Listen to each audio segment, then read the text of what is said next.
Welcome to episode 43 of Sharing Life Lessons. This is season 5. We are one spirit, one soul, and together we are creating a library of stories. I am your host, Hamidah, and I want to bring you stories because stories inspire, stories teach, and stories heal. Listeners, I apologize in advance if I sound off today. It is a somber day for me and my family, as today we witnessed the funeral ceremony of my beloved uncle, my mother's older brother, who passed away of COVID. Like many families, COVID left an indelible mark on our family as well. So, I dedicate this episode to my dear uncle. The one thing that I also want to share with you that he also was one of the biggest supporters of sharing life lessons. He used to listen to every single episode on the day of the release. And by mid-afternoon, I would get a message from him with feedback. There have been times he has told me that I have heard it and I like it, but I need to hear it again to ensure that the message sticks with me, etc. His last message to me was for episode number 40, and then he got sick with COVID and could not listen to episodes 41 and 42. But if he had, then I'm sure he would be proud of me as they were his kind of episodes. His last message to me read as follows: Just finished listening to episode number 40. Wonderful. I am not sure if it happened to just me, or was there something in this episode, but it brought tears to my eyes whilst listening. And I felt truly wonderful. Thanks. So, Teresa, if you are listening, thank you for touching my uncle's soul with your story.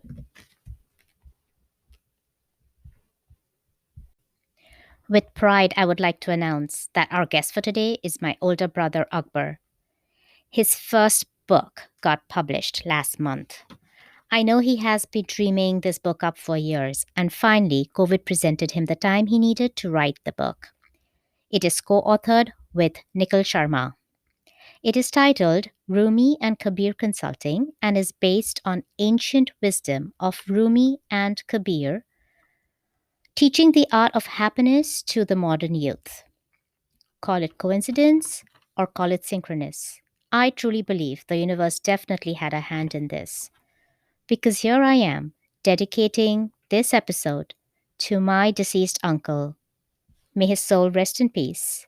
And to the first book published by my brother, both a product of COVID. With bittersweet sentiments, I welcome our guest for today, Akbar Khwaja. It is evident he is an ardent fan of Rumi and Kabir's poetry and an aspiring poet himself.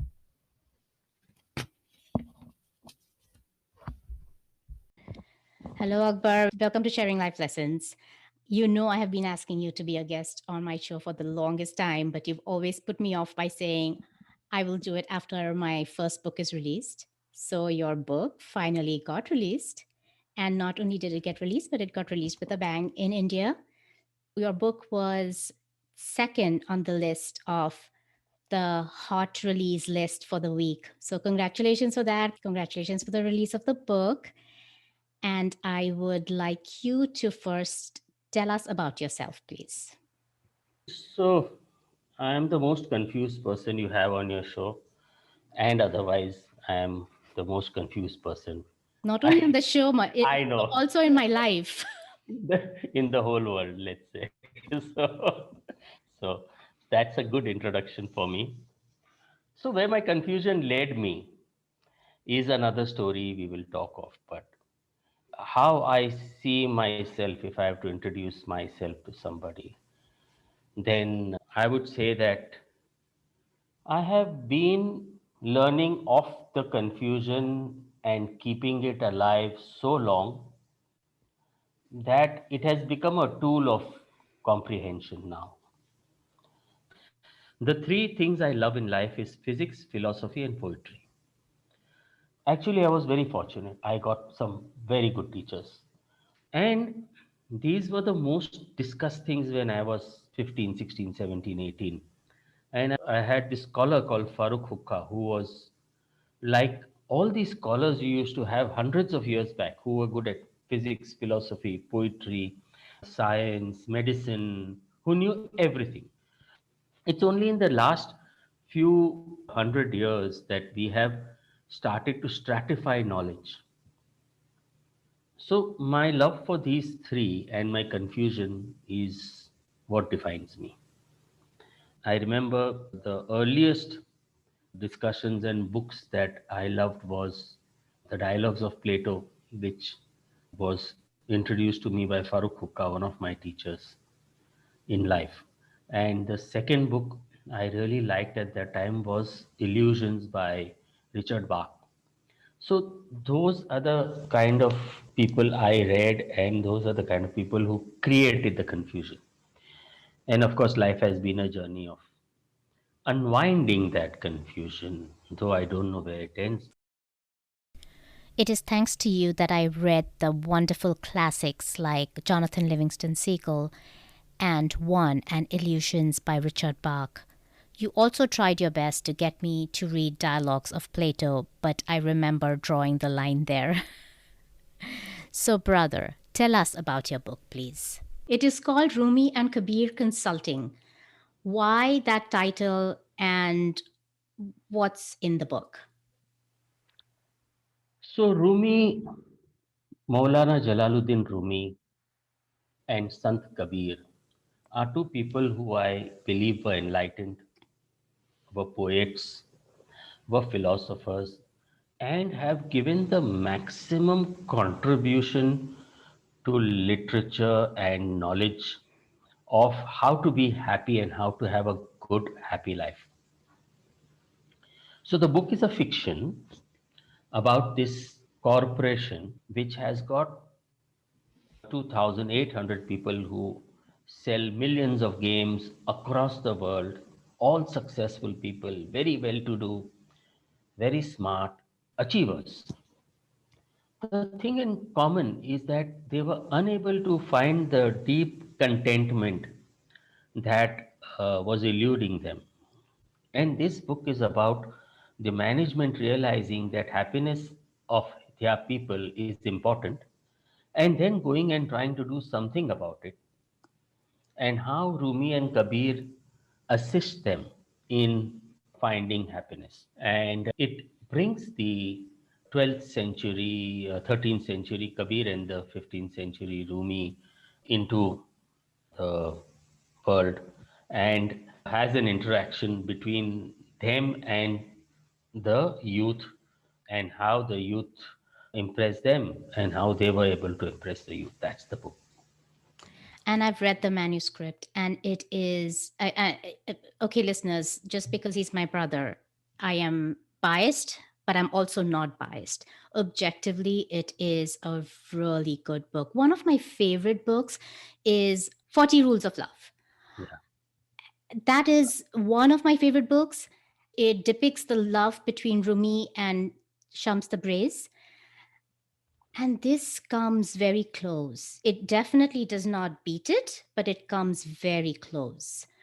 So I want to ask you, where did you get your love for Rumi and Kabir? Because as I was growing up, I was fascinated by how you used to just rattle off these Kabir poetries and Rumi's poetries and quotes, some of which I didn't understand. And then you used to very patiently sit and explain them to me, which is where I got my love for Rumi and Kabir and poetry. But where did yours come from?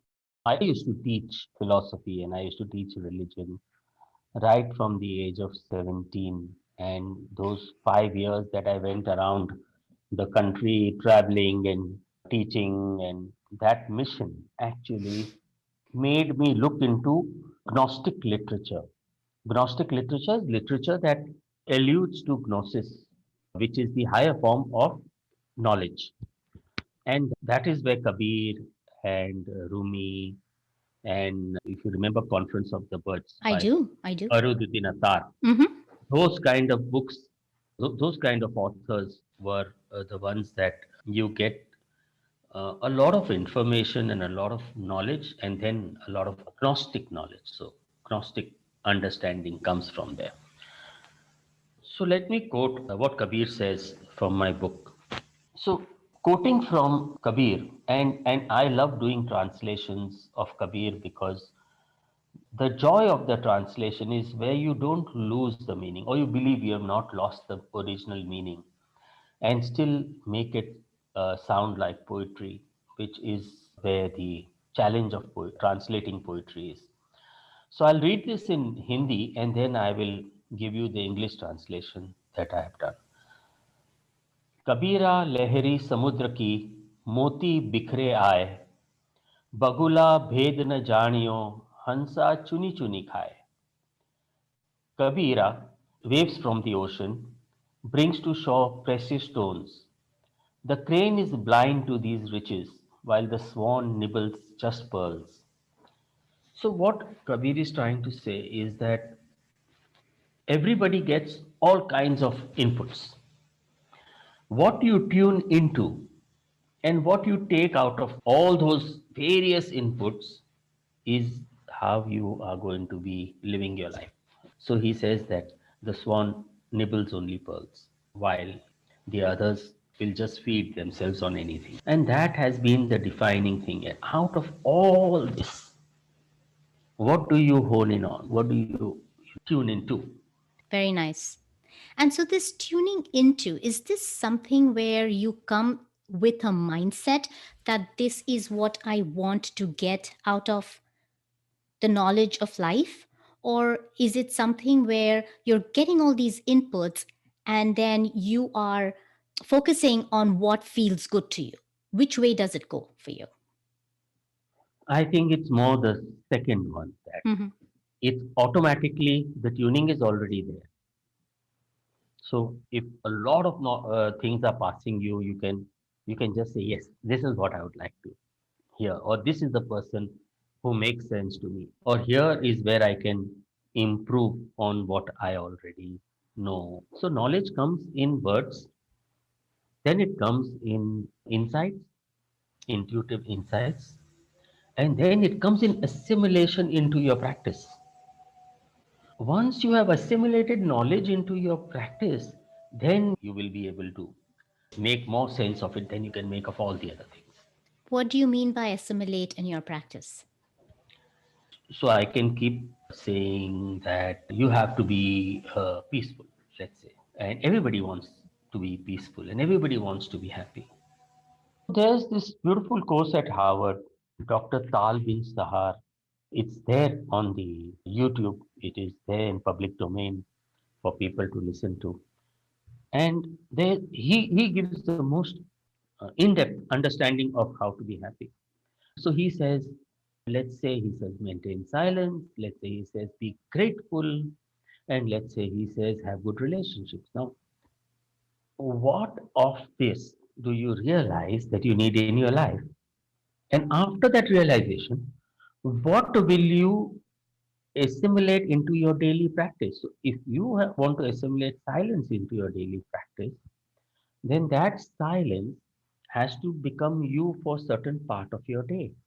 If you want to have good relationships and that practice in your life, then you have to see that no relationship in your life is giving you or the other person any kind of discomfort. So I think that is assimilating in your life.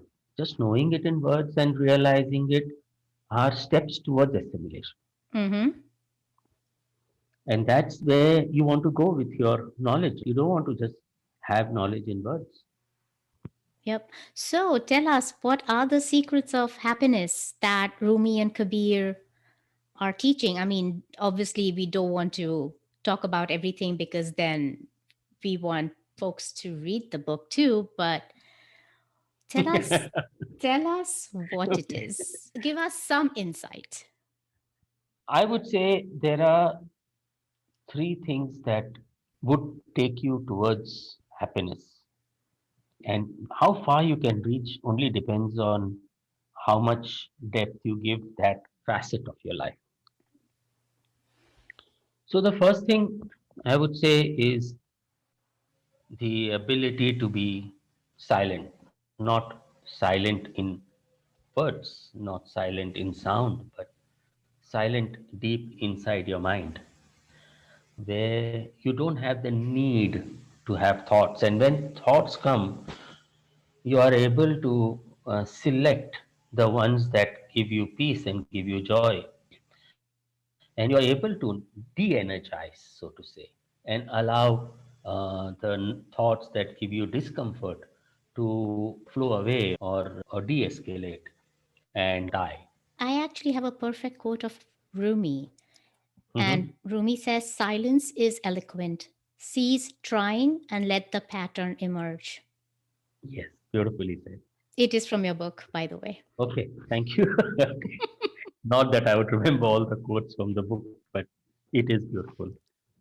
So that's the first thing that I would share. The second thing is that from the silence, this silence, this deep that you have created in your heart and mind, emerges your ability to listen to intuition. And though words are eloquent, silence is more eloquent and silence is more poetic. Words are more articulate, but silence is poetic because your intuition doesn't speak to you in words. Your intuition speaks to you in ideas and stories and poetry. And that is the richest form of communication you can have with yourself. Which brings me to the third part is, but how do you practice it? So once you get in touch with your intuition, then your artist starts to flower, and you can use it in music or humor or art or poetry or sketching or painting or writing. That's where your book comes from. That's where your poetry comes from. That's where your art comes from. And it doesn't take long. I've seen people who have sat at home during the lockdown and become artists. And now they are selling art on the road of Bangalore, where I stay. I think that creativity, getting in touch with that innermost part of yourself, gives you the deepest kind of happiness and the ability to see everything in a perspective that cannot give you discomfort, cannot take away your peace, cannot take away your joy. That is my secret of happiness. And that also are the life lessons that I normally ask my guests to list. And I guess those I can take as your life lessons that you want to share with the listeners. But I want to take you back to Silence 101. Everyone says you have to embrace silence. How do you embrace silence? Is there a particular process? Yeah, let's say that there are a few stages. The first stage is ability to remain quiet when there's a lot of noise. What I mean by noise is there's a lot of input coming to you. Say you're in the middle of a argument, and the ability to remain quiet and for that moment cease judging the other person is where you start from, and you start from just being quiet, Mm-hmm. and that gives you the ability to keep quiet from your words. Mm-hmm. The second comes the ability to keep quiet from your mind, where you go into your mind and you watch yourself, you witness your mind. And as thought comes, you intuitively understand whether this thought is good for you or not good for you. And you do not allow the thoughts that hurt you or that are discomforting to you to get to you. That's the second part. And here you can practice cessation of all thought too. So, no thought. So you told me, brother, you said that you have to not focus on the thoughts that give you discomfort. Yes. So are Yes. you But saying that it's okay to focus on thoughts that give you comfort? it is, but that ability will not come unless you allow your mind to be silent of all thought. Mm. See, there's something in the book I call TPM, thoughts per minute. For those who missed it, TPM is thoughts per minute. Our TPM is so high that The ability to juggle that is, Mm-hmm. but once you bring that TPM down to 0 or 1 or 2, then to manage it, it becomes easier. Makes sense. The third part of the same thing is these thoughts then get your emotions flaring. So just imagine you going into a party and your friends saying cheers and laughing and remembering, and all that brings you in the mood and you become joyful from inside. So what has happened is the vision, the input has gone to your mind.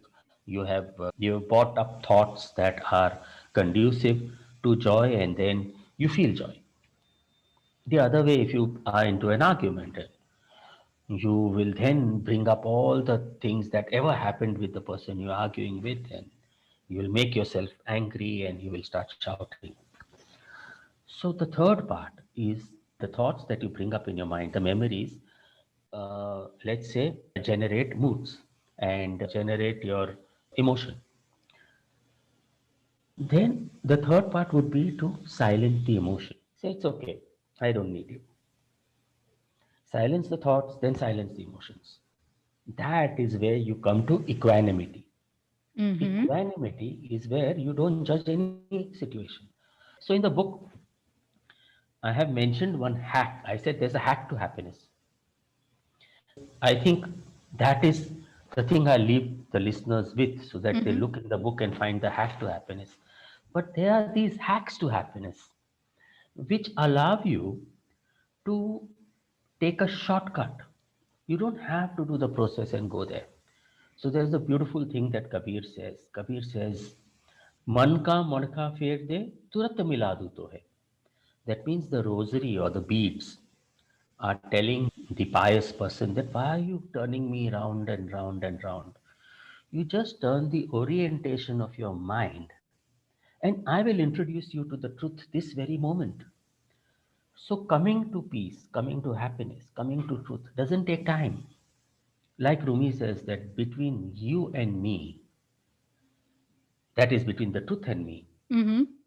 there is a veil the size of muslin, the thickness of muslin.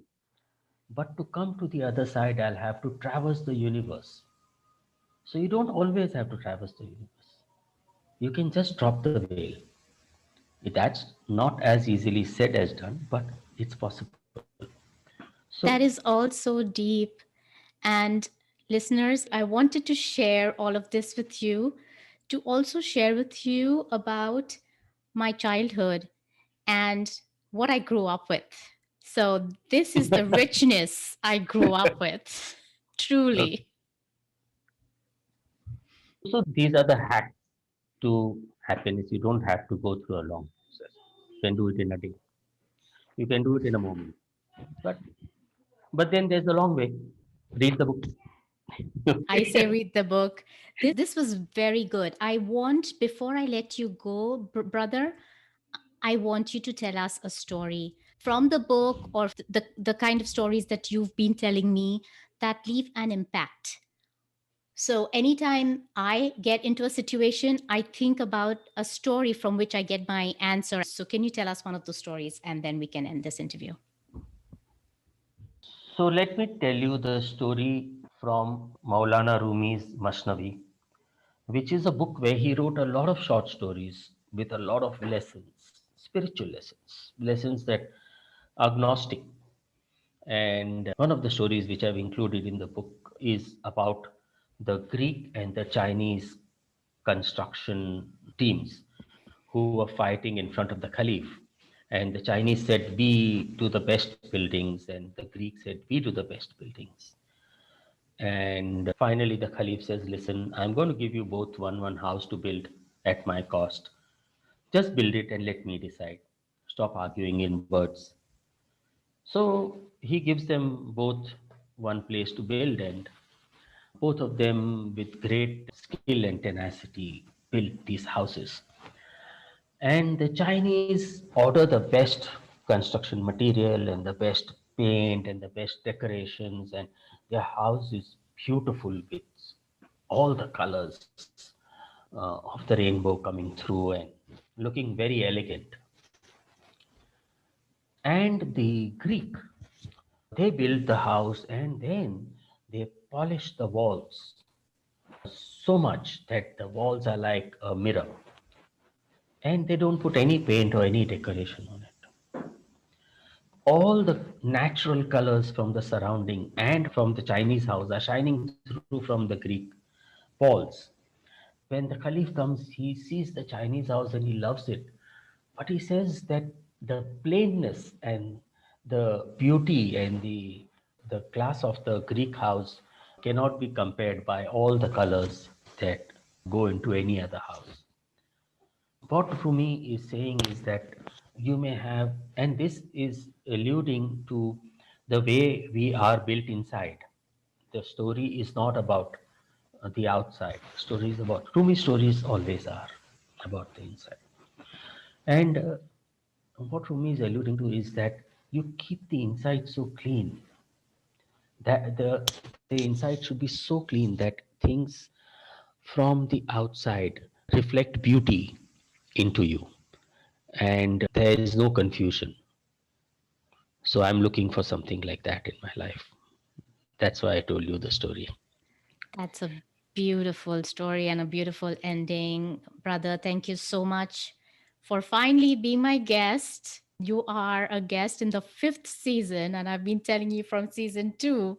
So here we are. But I am so proud that your book is published. It is Rumi and Kabir Consulting. And the links for where you can buy the books, both in India and in the US, will be in my show notes. So please, listeners, go ahead and read it and find the key to happiness. Thank you, Amida. Love your show too and have fun. Yep. And I love you. Love you too. Bye. Listeners, I hope you enjoyed this sibling banter. I must express how proud I am of Akbar's creation. If you want to buy Rumi and Kabir Consulting by Akbar Khwaja and Nikhil Sharma, you will find it on Amazon.com, both in India and in the US. And if you do happen to read the book, please write back to me with your review on sharinglifelessons101 at gmail.com. As always, here are my key takeaways. There are three things that can get you started on the path of happiness. One, the ability to be silent in words, in mind, and in emotions. This you can do by controlling your TPM, that is your thoughts per minute. Two, from the silence that is created in the heart and mind emerges the ability to listen to your intuition. Three, through intuition, you can get in touch with the innermost part of yourself, which will give you the deepest kind of happiness. And four, there are hacks to happiness which allow you to take a shortcut towards happiness. These hacks are disclosed in the book. I will leave you with my favorite verse from the book written by Kabir. It goes like this: करता था सो क्यों किया, अब करी क्यों पछताए, बोया पेड़ बबूल का, तू आम कहाँ से पाए? Which means, without thought did you act. Now done, why repent after the fact? If seeds of a bitter fruit you sow, how then would a mango grow? This brings us to the end of this episode. I will bring you another episode of Sharing Life Lessons next Wednesday. Until then, be happy, be safe, and be well.